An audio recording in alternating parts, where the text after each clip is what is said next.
allow us to continue from yesterday's lecture and explanations.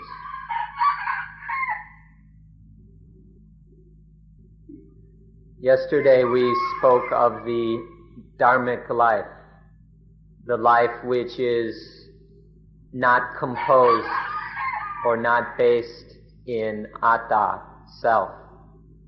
And we also spoke of the non-dharmic life, the life which is made up of, composed of self, of atta.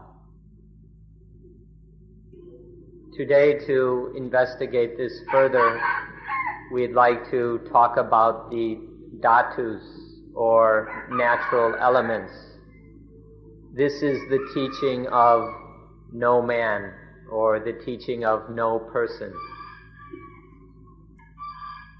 If we speak on an even deeper level, we would say even further that this is the teaching of no sentient being.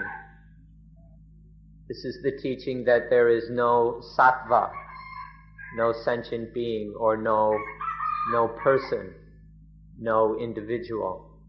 Rather, there are merely natural elements.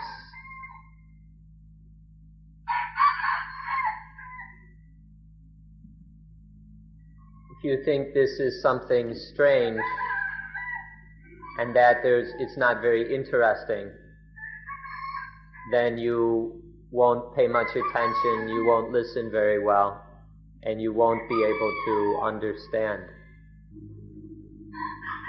To see that there is nothing but these dhatus, or natural elements, is to see that there is no atta, no self, or no atman, no self.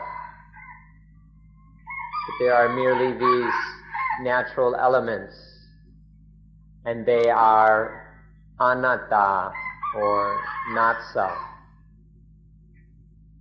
If we're going to investigate this subject, we need to take some time to consider the word dhatu, or element. The word dhatu, or in Thai tat, has the same root or the same stem as the word dharma. And this root means to uphold, or to cherish, to maintain, to cherish. The difference between these two words, dhatu and dharma, are not so great.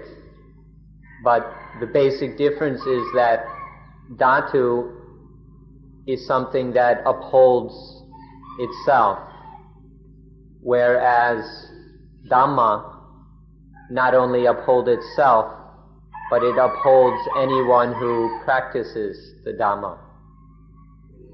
The word dhatu has a rather scientific character, whereas the word dhamma has a more moral bent to it. The word dhamma lends itself to speaking about moral issues, whereas dhatu is more easily used for speaking scientifically. Therefore, when we consider the word dhatu, we need to study it in a scientific way, unlike dhamma, which we study more in a moral way. When we study these things according to philology, or the study of the origin of words, then we see that both dhatu and dharma have the same root. And their literal meaning is something that upholds itself, sustains itself. But if we speak in a more natural way, when we speak of dhatus, we mean the last things you come to when we've analyzed or separated things into their their smallest parts or aspects. So a dhatu is what you've got once you've analyzed something as far as possible. Even though some dhatus can be analyzed into other dhatus which make it up, many dhatus can be analyzed into their constituent dhatus. Still, if we continue this analysis, what we end up with in the end are merely dhatus. Now, if we investigate the dhatus, we will discover that there are two categories of dhatus. The first is the Sankata Tat or Sankata Dhatu, and the second is the Asankata Dhatu. Literally, the word Sankata Dhatu means something that is concocted or conditioned by causes and conditions, or something that has causes and conditions concocting, creating it. Anything that has this characteristic of being concocted by and dependent upon causes and conditions is called Sankata Dhatu. Thus, the Sankata Dhatu has the characteristic of constant change. They arise, establish themselves, and fade away. They arise, establish themselves, and disappear. This constant arising, establishing, and disappearing, or ceasing, shows the nature of constant change of the Sankata Dhatus. The Asankata Dhatu is the opposite. There are no causes or conditions concocting it. It doesn't depend on any causes and conditions. And so it doesn't change. It is totally stable or immutable. This is the Asankata Dhatu. We can understand the Asankata Dhatu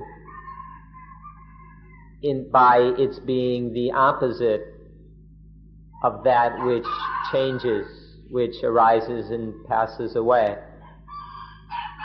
The Asankata Dhatu is something very profound and very hard to understand, but we can understand it through understanding that which changes, which depends on causes and conditions, namely the Sankata Dhatu.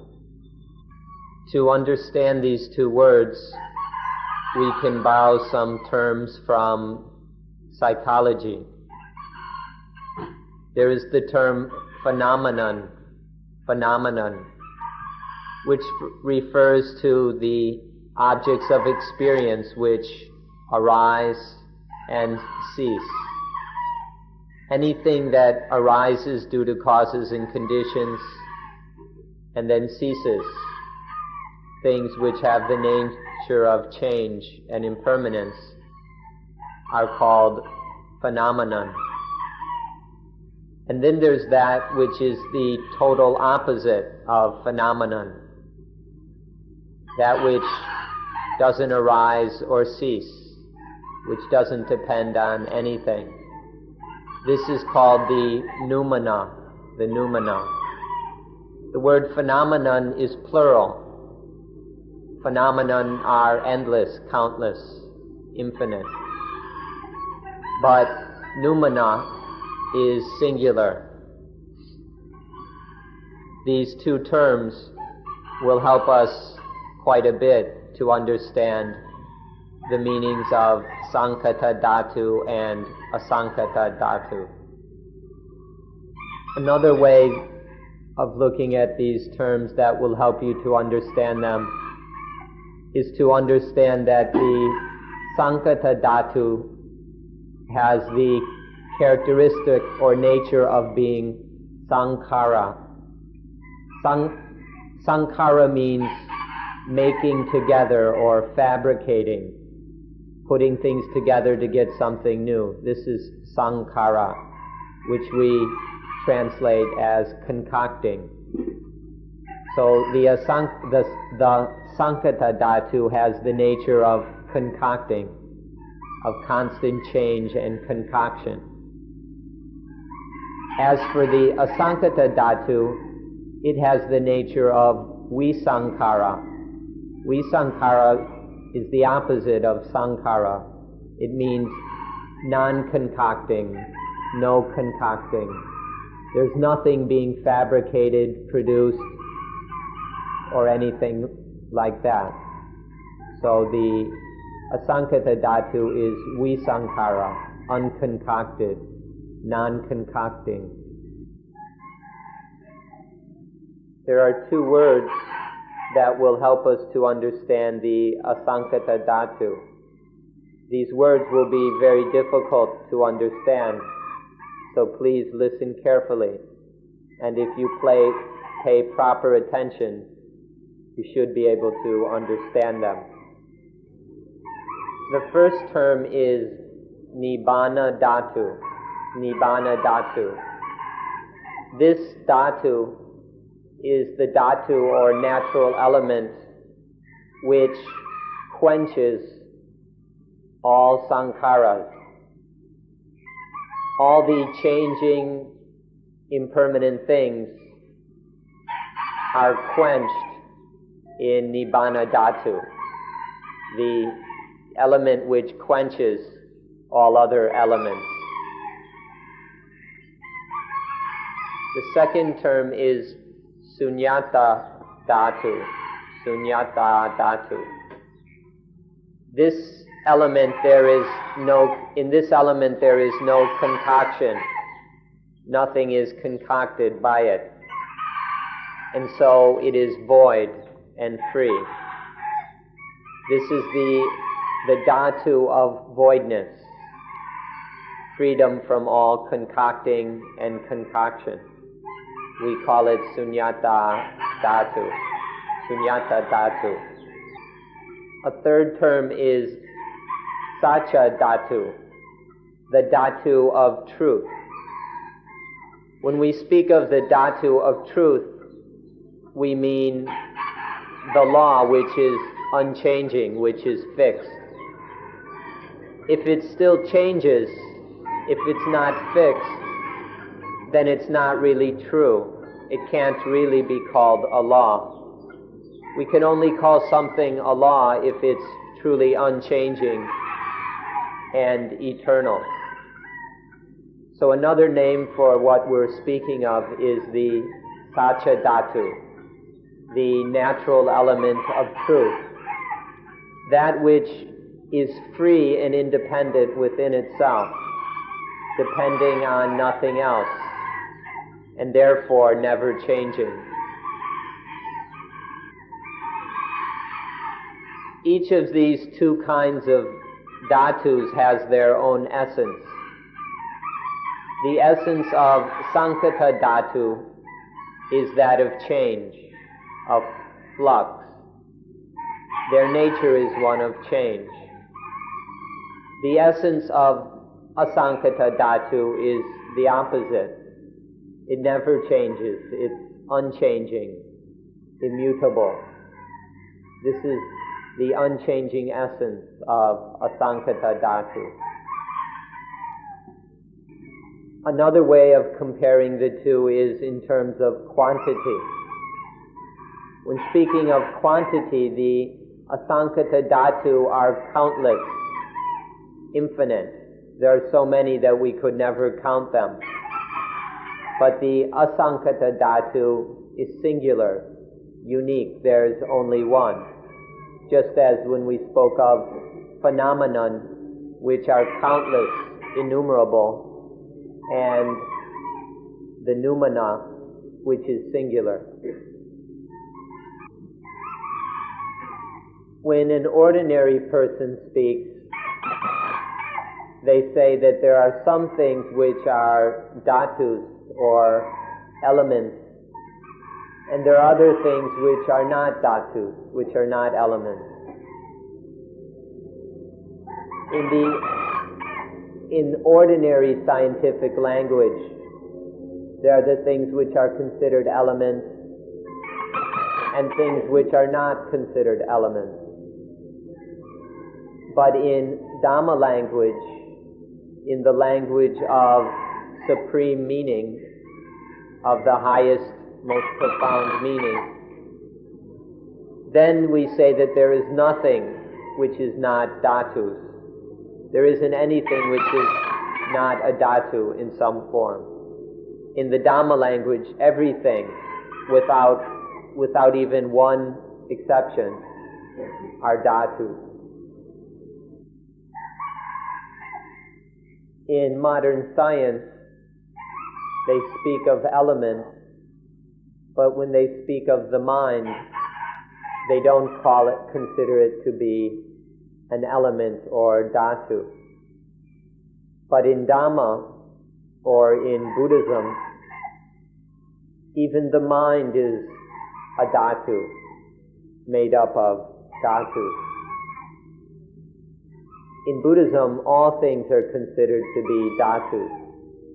The physical, the mental, and even the spiritual are nothing but dhatus. Even what is called spirituality is just another dhatu.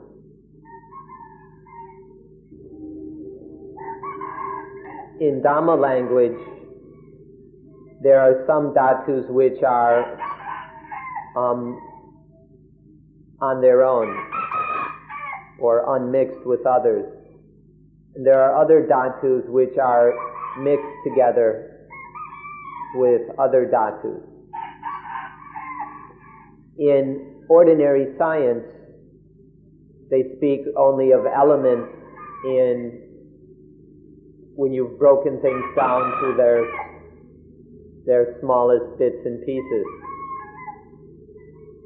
at least until they go on to the subatomic level.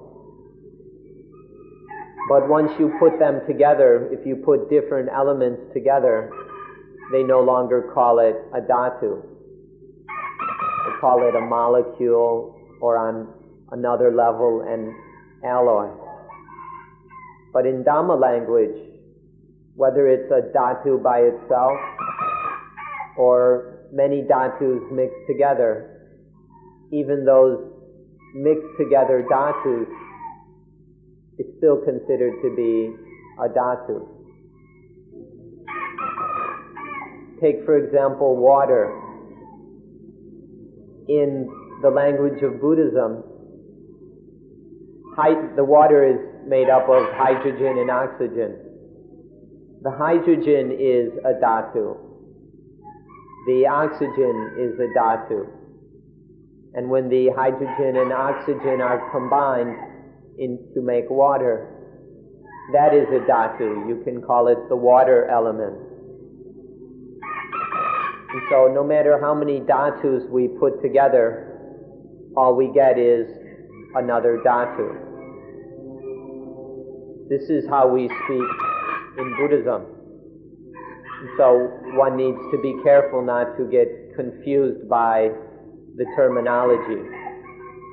The more narrow meaning of the modern use of the word element should not confuse this more all-encompassing meaning of the word dhatu. Now let's look in more detail at the Sankata dhatu, because this is the dhatu that is totally involved in our lives. This is what our life is made up of, the Sankata dhatus, so we should examine it in detail. When speaking of the Sankata dhatus, if we look at this life here, there is the body, There's the body which is made up, which we can call rupa, or the rupa dhatu, or the form. And then there is the thing called citta, or mind. And then there are the things which condition the mind, which make the mind happen. And then the things which are connected or associated with the mind. These are called cetasika. So there is the body or form, rupa, and then there is the mind, citta, and then there are the qualities or characteristics, let's just say the qualities of the mind, the things associated with the mind, which are called cetasika. So we can say that there is the rupa dhatu. This body or form is just a dhatu. We can call it the rupa dhatu, the form element. And then the mind is just another dhatu, the dhatu which experiences, feels, thinks. This we can call the citta dhatu, the mind element.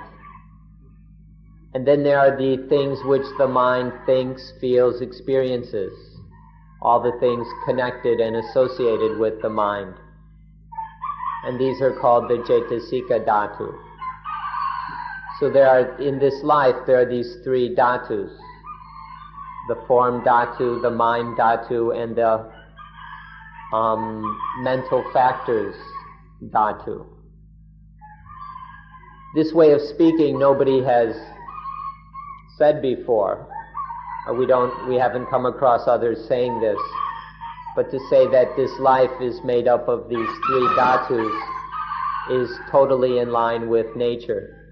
And so we're free to say it, that it is very true, that life is made up of these three dhatus, the form dhatu, the mind dhatu, and the mental factors dhatu.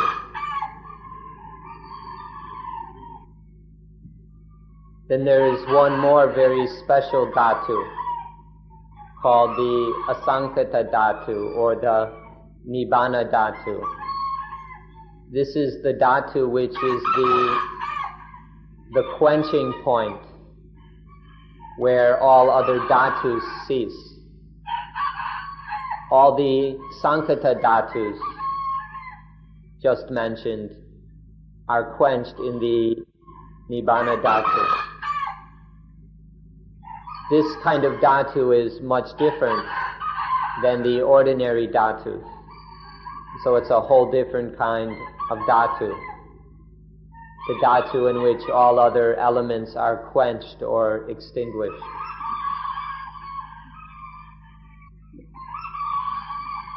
When one dhatu gives way to another dhatu, when there's one dhatu and then there's another dhatu, for this to happen depends on the element of cessation. For there's one dhatu, and then it must cease for the next dhatu to appear.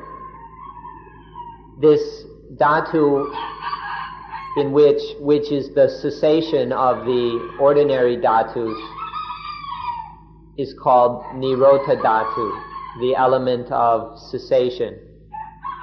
This isn't the same as the nibbana dhatu, where the sankata dhatus are quenched thoroughly. But this is a temporary quenching or cessation. So we call it nirota dhatu. So all the sankata dhatus, mental, physical, and what have you, are quenched or cease in this nirota dhatu. It's only because of this cessation element that there is any possibility for change or evolution. If there wasn't this cessation element, nothing could change. But this dhatu must cease to make so that another dhatu can arise.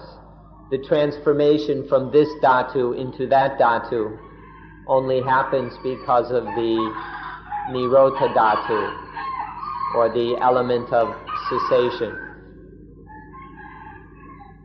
So all the sankata dhatus, or all change, all worldly life, depends on not only the sankata dhatus, but this asankata dhatu, or the element of cessation. Some of you might be thinking that there's too many of these dhatus now, and it's not worth trying to remember them all. But please don't think like that. We beg of you to not dismiss this matter of the dhatus, because in our lives there's just the flow of dhatus, one after the other. There's nothing but dhatus arising and ceasing, one after the other, so fast that most of us aren't even able to keep track. Whether we speak of the rupa dhatus, the form elements, or the citta dhatus, the mind element, or the cetasika dhatus, the mental constituents elements. These arise and cease very rapidly in our life. Since this is what our life is made up of, just the arising and cessation of all these different elements or dhatus, it's something that deserves our fullest attention. It's not something to be dismissed just because we have to remember some new words and pay attention to something that's difficult to understand. So please give this your careful attention, the facts of these dhatus which make up our lives. Now let's talk about some mental things. Let's talk about things in your own mind. When your mind is satisfied with sensuality or with sex,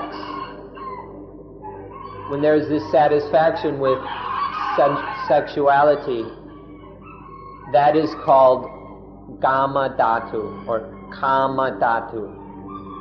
Not karma, but kama dhatu.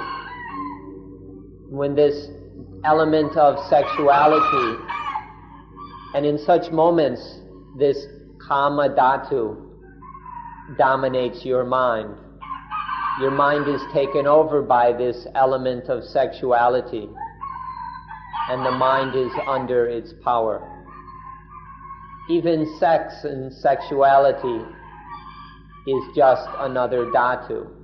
It's called kama dhatu. And then there are the times when you're bored with sex, when you're tired or weary of sexuality. And then you pull yourself out from the world of sexuality and put your attention and interest on something non-sensual. Something like you take a quiet walk on the beach, or you enjoy the beauty of a tree,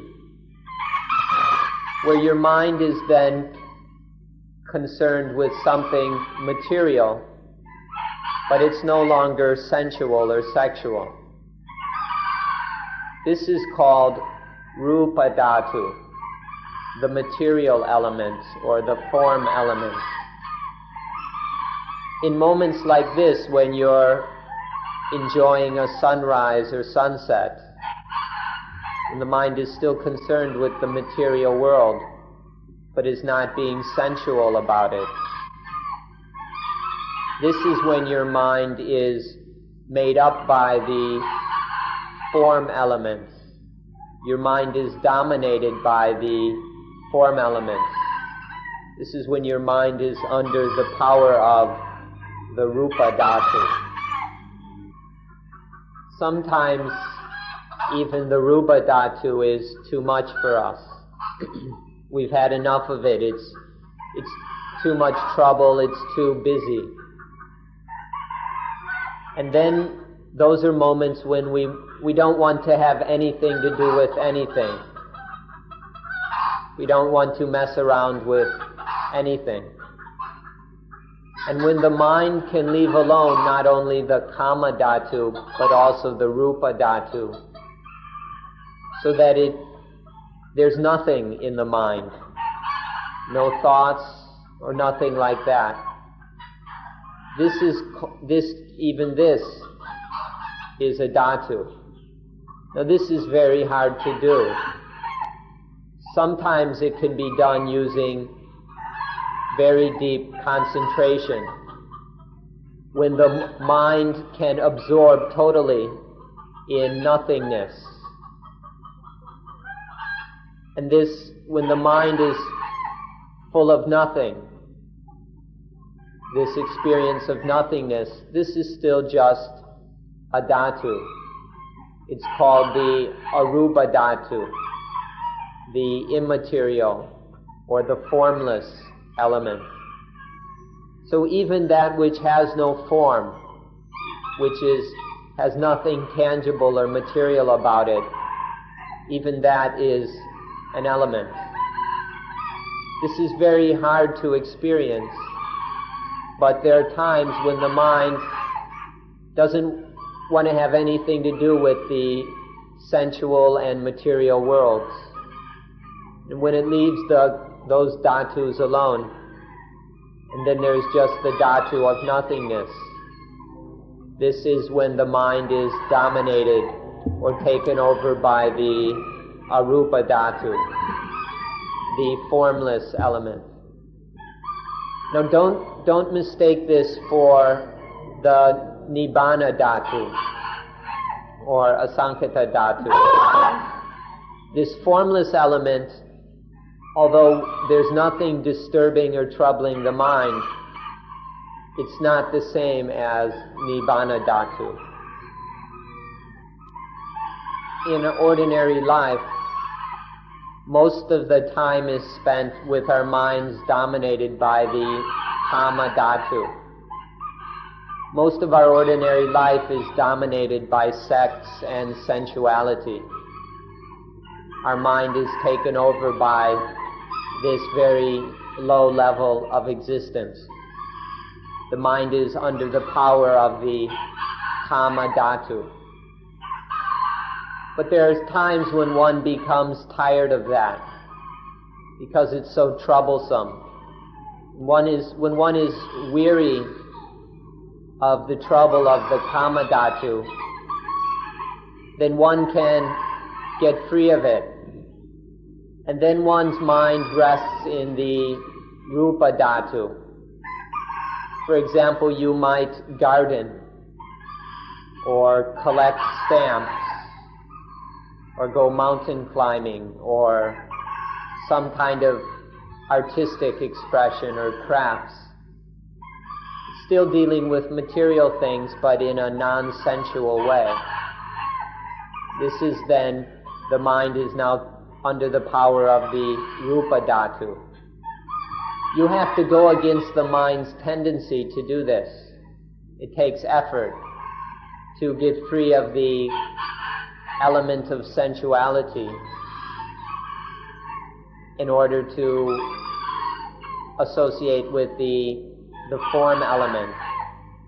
But there are times when that can be done. But then there are times when one sees that even the form element is troublesome. One sees the difficulty and hassle not only of sensuality, but of forms. And then the mind leaves them both alone to rest in the arupa element, the arupa dhatu, the formless element. This is an even higher level of consciousness. It's much more subtle and refined. So these are three levels that the mind can live on. The ordinary, crude level of sex and sensuality, the level of kama dhatu, and then a more refined and peaceful level of rupa dhatu, and then the level which is even more refined and peaceful, that of arupa dhatu. These are the three levels in which our minds usually exist or dwell. Most of the time in our ordinary lives, our minds are totally taken over by kama dhatu. Our minds indulge in and are obsessed, totally lost in kama dhatu. Just consider how much this happens and all the troubles and difficulties it causes. The vast majority of the hassles and troubles, problems of our ordinary lives are because of the kama dhatu. Just a few examples are such as people get married, they become wife and husband because of kama dhatu. And then also, and we don't have to explain all the difficulties and tribulations of marriage to you. And then, kama dhatu is also the cause of people getting divorced. Because of their ways of dealing with kama dhatu, they end up getting divorced. And then we're not even talking about the problems of people merely living together without getting married. All the kinds of troubles and problems that happen to people, the vast majority are because of kama dhatu. But some people, or sometimes, one is had enough of that. One is tired of the troubles, all the struggle, all the hassle. And then one, maybe the wife will go off to be a nun and the husband a monk in order to leave behind the world of kama dhatu.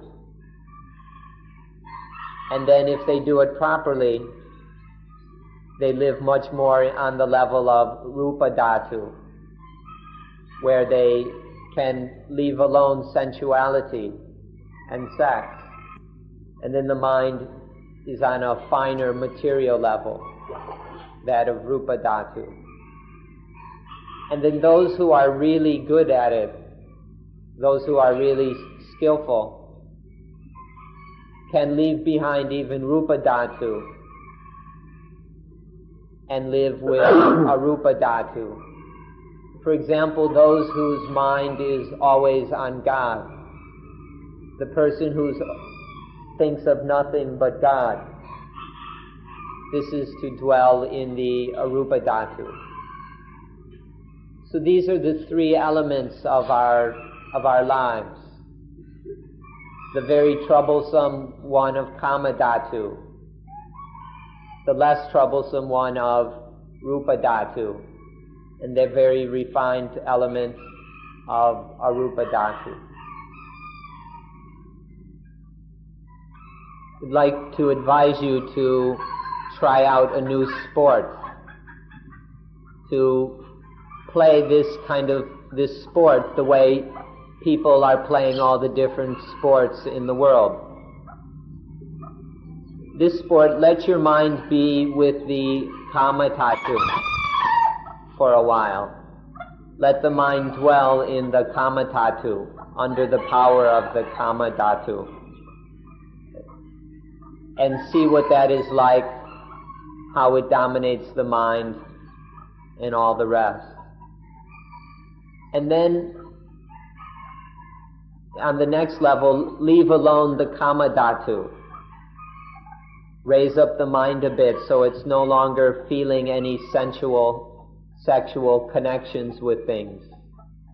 The mind is no longer sensually involved with anything and is on the level of Rupa Dhatu. And try out that level for a while. Play with that level of existence. And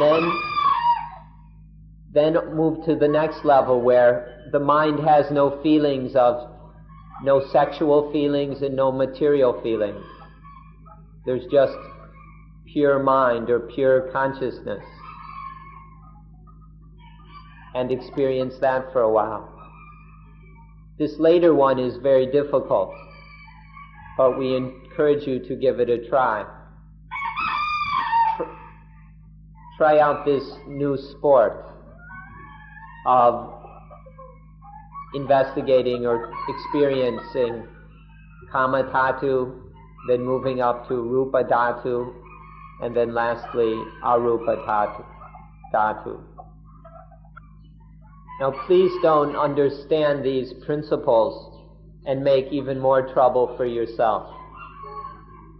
Don't think that to escape from the hassles and troubles of Kama Dhatu, that one should go out and go to the movies or go out drinking or dancing and things.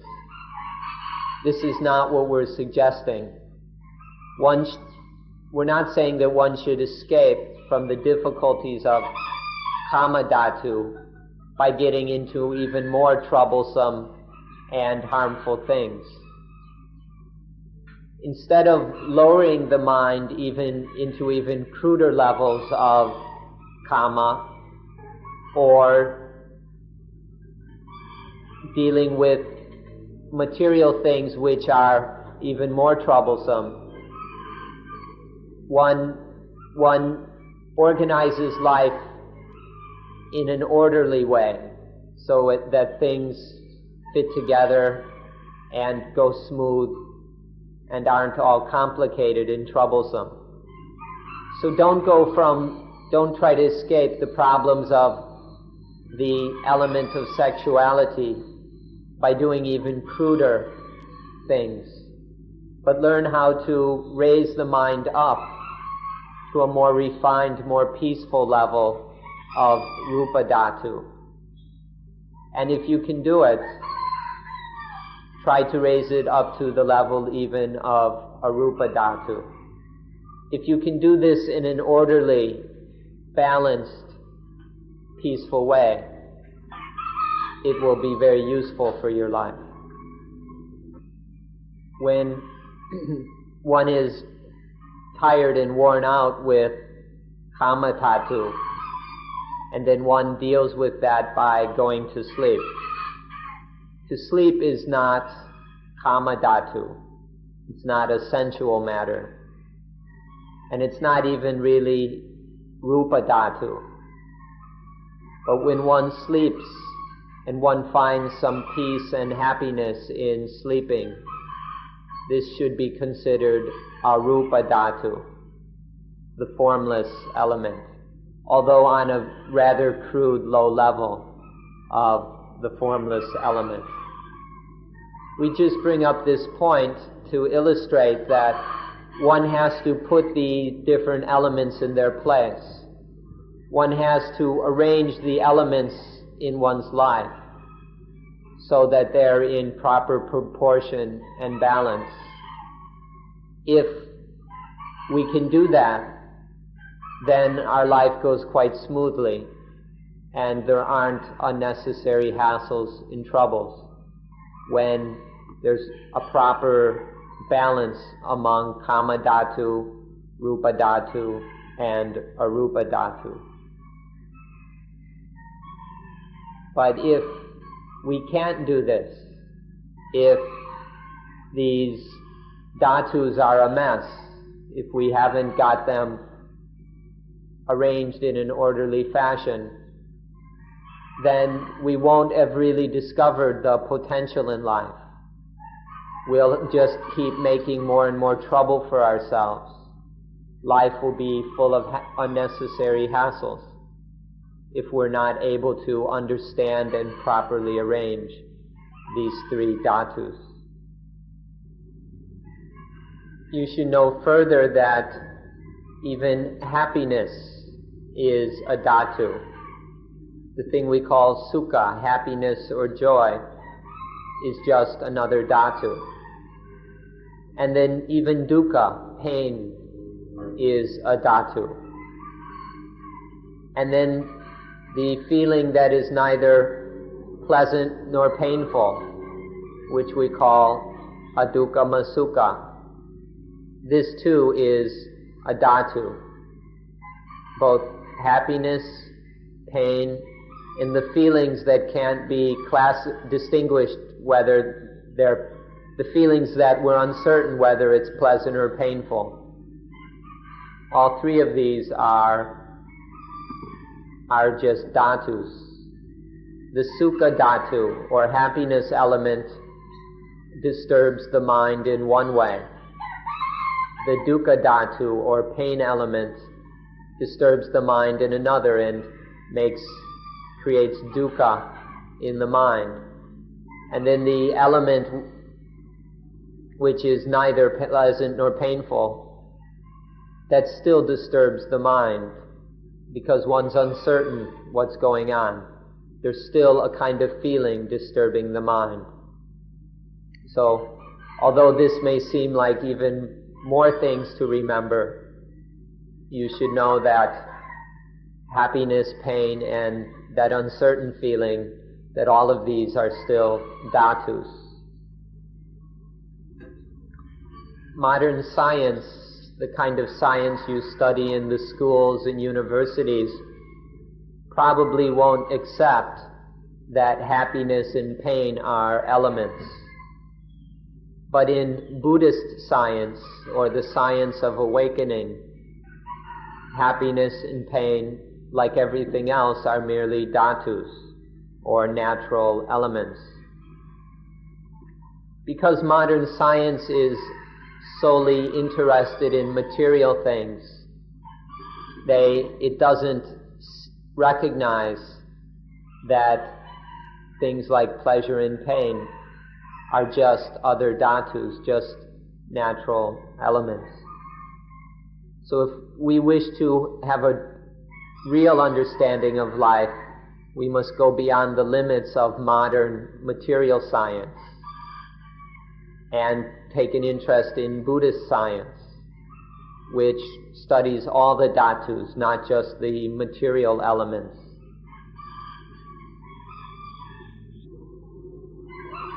To speak even further, there's good and evil, or what in the Pali language are called kusala, which is goodness or skillfulness, wholesomeness, and akusala, evilness or unskillfulness, unwholesomeness. And then there's apayakrita, which means unclassifiable, that which can't be classified as good or evil, wholesome or unwholesome.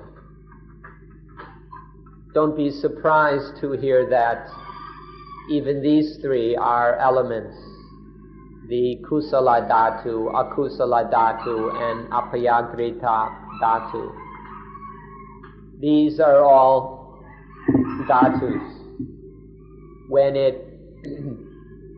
When anything arises and performs its function, then it is considered to be a dhatu. Anything that functions in the way proper to itself, in its own way, is a dhatu, including the element of goodness, the element of unwholesomeness, and the unclassifiable element. The word good can be rather ambiguous, but it comes closest to the Pali word kusala. Literally, kusala means to cut off one's enemies, to cut off the enemies. By enemies, we mean all undesirable, harmful things.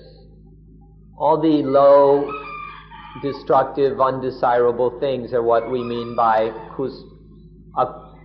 by enemies. Things such as bad tempers, the bad moods we get into in ordinary life, all kinds of low, evil thoughts. When these undesirable, destructive thoughts and feelings, moods are cut off, that's the meaning of kusala, or good. Akusala means that we're not able to cut off these things, that we can't get rid of these bad moods, bad thoughts, bad tempers, and so on. And then apiyagrita is one where we can't classify it as cutting them off or not cutting them off.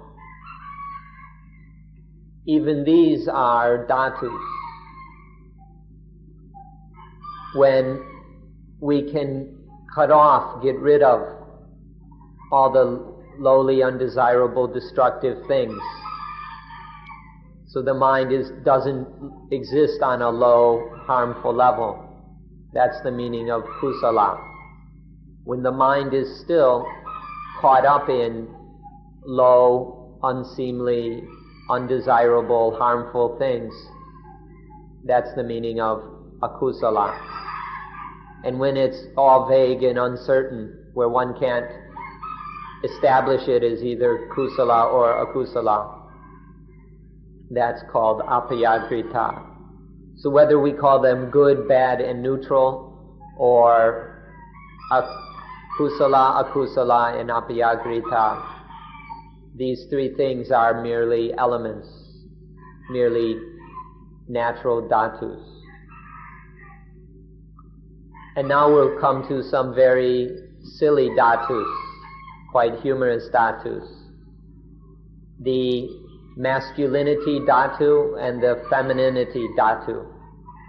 The element of being male and the element of being female. So that you don't misunderstand these, please listen carefully. When you're born with either a male body or a female body, and so they write on your birth certificate male or female, then you go and think that you're a male all the time or a female all the time. This kind of thinking and understanding is not in line with the truth of the dhatus. That's not how it really is. The mind ordinarily, the ordinary mind is neutral. The ordinary mind as it exists is just neutral. But when the dhatu of masculinity takes over the mind, then the mind becomes male. Or when the dhatu of femininity takes over the mind, then the mind becomes female. But ordinarily the mind is just neutral. It's neither male or female. It only becomes male or female when the respective elements of masculinity and femininity take it over. But ordinarily it's just neutral. In Pali this is called the papatsara jita. Papatsara means radiant or luminous. Ordinarily, naturally, the mind is luminous, radiant. But if one or the other of these dhatus takes it over, only then does it become male or female. So please understand this first point, that ordinarily the mind is radiant, it's neutral. And then we'll explain further. Okay, now, so the mind is naturally neutral or luminous. Now, that our bodies, say, for example, one group of people has a body that has female organs, female sexual organs, and has a feminine shape. And then another group of people have bodies with male sex organs and male characteristics, a male shape. And then inside, one group has certain glands and a hormonal system which is female. And then the other group inside the body has glands and a hormonal system which is male. Now these are just natural. The nature has created bodies in these ways, and it's solely natural. And these sex organs and glands and hormones are created by nature to operate once the elements of masculinity or femininity take over the mind. When the female element takes over the mind of a person with a female body, then that female body, the sex organs, the hormones, the glands, begin to operate in a way that serves the femininity that's taken over the mind. And the same in the male. When the male element takes over the mind, then the male sex organs and male hormones click into action in order to serve and satisfy that masculine element that's dominating the mind. This is how it works naturally, and we hope you can understand this. But it's important to see that originally, fundamentally, the mind is neither male nor female. It only becomes male or female when the respective male and female dhatus take it over. And that's when the male and female characteristics of the body come into play. They come into play later, only when stimulated by the mind that has become male or female. Now normally these elements of masculine and feminine are not called dhatus. Most often they go by another word, the word indriya. Indriya means that which is supreme or dominant. It's the dominating factor or dominating power, or that factor which is supreme. So when maleness dominates the mind, that's called the male dominating factor, or the Pali word is Purisa Indriya or Purisindriya. We're sorry that we use all these new words for you, but we hope you can at least get the meaning. And then when femininity dominates the mind, that's the female dominating factor, or the Iti Indriya. The Itindriya is the feminine the dominating factor of femininity. When this Purisindriya, or the dominating factor of masculinity, takes over the mind, then the mind has maleness. Or when the Itindriya, the dominating factor of femininity, takes over the mind, then the mind has femaleness or femininity. But the mind naturally is neither male or female. It only becomes one or the other when the corresponding indriya or dominating factor takes it over. Now these are also just dhatus, so we can also speak of although it's usually called the dominating factor of maleness, we can just call it the masculine element. And we can call the itindriya the dominating factor of femaleness, the feminine element. And whichever takes over the mind then takes on that quality, although originally the mind is neither male nor female. Although the body's sexual organs are always there, and although the glands and hormones are always there, although the hormone levels fluctuate, these may be there all the time, but the mind is not male or female all the time. Please try to understand this. There are times when the mind is neither male or female. For example, after engaging in sexual activity to the point where you're worn out. And then as you're resting afterwards, there's no maleness or femaleness. Or while asleep, if sleeping soundly, although the body remains male or female, the mind is neither male or female. The mind only becomes male or female, it only takes on masculine and feminine characteristics when the male dhatu or the female dhatu takes over. It's only when the dominating factor of femininity, the itindriya, or the dominating factor of masculinity, the purisindriya, it's only when these take over and dominate the mind, that's when the mind takes on feminine or masculine qualities.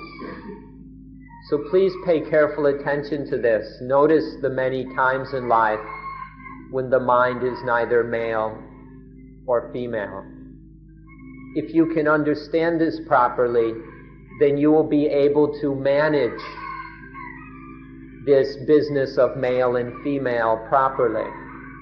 If one can manage these things or control masculinity and femininity, they won't cause problems for us.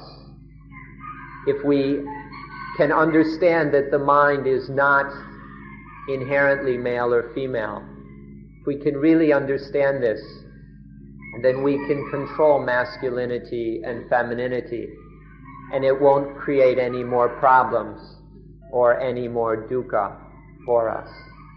So please try to observe when the mind is neither male nor female. Right now you are all listening very intently to what we are saying. You're listening very carefully, and so right at this moment there is no masculinity or femininity in the mind. The element or the indriyas of masculinity and femininity aren't dominating the mind because there are other factors which are supreme. For example, one wants to know,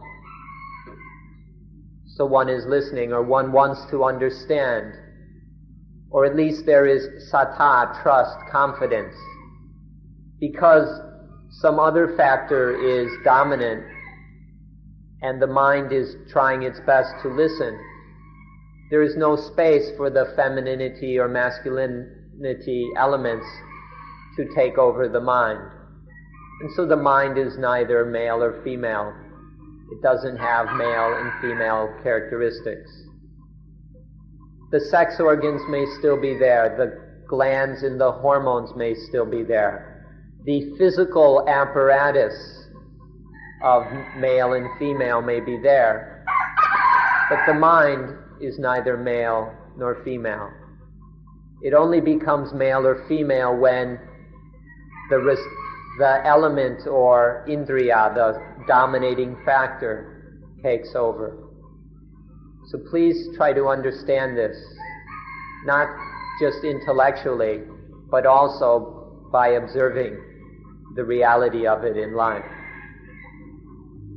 If you are successful in your study and understanding of paticca samuppada, dependent origination, as well as in your investigation and practice of anapanasati, mindfulness with breathing, then you will have the sufficient knowledge and ability to deal wisely and successfully with the dhatus.